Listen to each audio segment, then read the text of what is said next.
السلام علیکم ورحمۃ اللہ وبرکاتہ۔ ایک زمانہ تھا کہ گھر کا سربراہ کماتا تھا، پورا کنبہ کھاتا تھا۔ اب کیا ہے، اب سارا کنبہ کماتا ہے پھر بھی پورا نہیں ہوتا، پھر بھی گزارا نہیں ہوتا،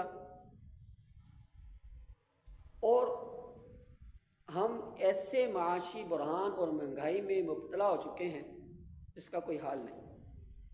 اور اس کی بنیادی وجہ کیا ہے؟ اس کی بنیادی وجہ کیا ہے؟ کبھی آپ نے سوچا؟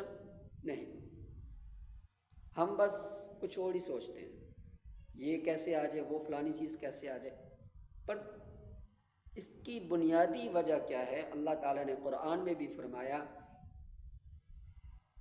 کہ قرآن سے دوری، سنت سے دوری، یہ اس کی بنیادی وجہ۔ چنانچہ اللہ تعالیٰ کا ارشاد باری تعالیٰ ہے کہ جو قرآن سے دوری اختیار کرے گا، سنت رسول سے دوری اختیار کرے گا، قرآن سے دوری، دین سے دوری اختیار کرے گا، تو ہم اس کو معاشیت میں، اس کی معیشت جو ان سے تنگ کر دیں گے، اور کل قیامت کے دن ہم اس کو اندھا کر کر اٹھائیں گے۔